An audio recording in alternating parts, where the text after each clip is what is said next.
The great Australian tradition of taxi driver banter is under threat. Opinion. There's something about hopping into a cab and not knowing what kind of driver you're going to get. Will they be a talkback radio-listening climate change skeptic, passionate about the need to protect Australia's borders? Do they have firm views on gay marriage, the Safe Schools program and the scourge of dole bludgers? Have they mastered the fastest route to the airport in peak hour traffic, or will they take you the longest, most roundabout way to your destination? The mysterious charm of this melting pot of opinionated, unpredictable and sometimes offensive characters adds color to the lives of Australians going about their business. But the great Australian tradition of driver-passenger banter is under threat, with the latest addition to the point-to-point transport industry promising to make hitching a cab far too civilized. You may have spotted them cruising around Sydney over the weekend. Black, London-style cabs with drivers sporting a uniform of white shirt and black waistcoat.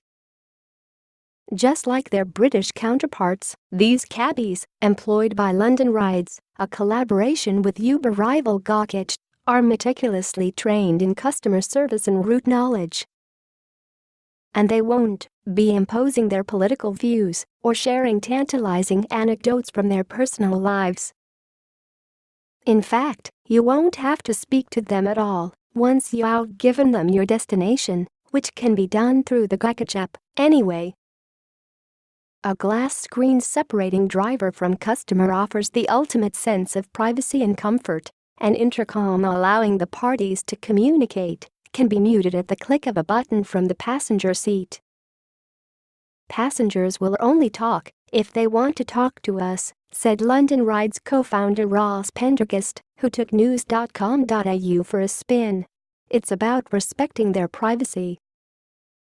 The kinds of colorful characters that sometimes show up behind the wheel of a taxi would be unlikely to make it through the company's selection process. We've got some pretty strict guidelines on how drivers should behave, Mr. Pendergast said. With our recruitment, we have been focusing on customer service. Unfortunately, a lot of driver applications we have had are from people who aren't necessarily suitable, but there's an awful lot that are. While previous iterations of the barrier between taxi drivers and passengers have been short-lived, such as the safety screens brought in after a spate of assaults in 2008, Mr. Pendergast is confident his version will be embraced by customers, citing research from the trial of an earlier version of the service in Perth. They surveyed every passenger and asked, "Would you wait for a London taxi, even if a regular taxi was available?" he said. Most said yes, and that they were willing to wait 10 minutes or more. London Rides has just put 90 of its whiz-bang vehicles on inner Sydney roads, with plans to add 110 more over the next few months, then scale up to 1,000 by 2018.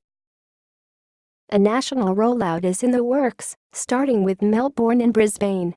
The company has already had 1,600 driver applications, many of them from taxi drivers. It is categorized as a hire car service, meaning taxi licenses are not required, and fares costs about the same as a regular cab, but they can't be hailed from the street.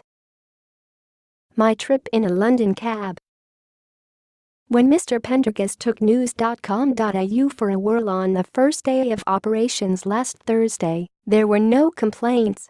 Spacious enough to seat 5 people, the shiny new car was comfortable and arrived at its destination without even a hint of controversy. But I can't help but feel saddened by the transformation of the taxi experience that is underway. First, Uber came along with its hip, overly polite and friendly drivers with their Spotify playlists, bottled water and mints, the ride-sharing giant star rating system erasing their idiosyncrasies. Now the British class system is set to be transposed into the rough and tumble of Sydney's streets, where a cabbie once offered my friend a toke of his joint while puffing away behind the wheel. What will a trip across town be without a fiery debate with your driver about the plight of asylum seekers or an informative chat about his plans to exact revenge on a disloyal daughter-in-law? Not to mention the cautionary tale from a man whose wife had left him shortly after securing her visa, or the kind well wishes of the driver who'd dropped a friend in King's Cross with the words, "I hope you find a husband tonight." I'm not saying I won't miss the racist rants or the inappropriate sexual innuendos that sometimes mar the journey. I just hope our drivers keep a little bit of that quirky flavor that makes riding with them so interesting. Dana.Macaulay@news.com.au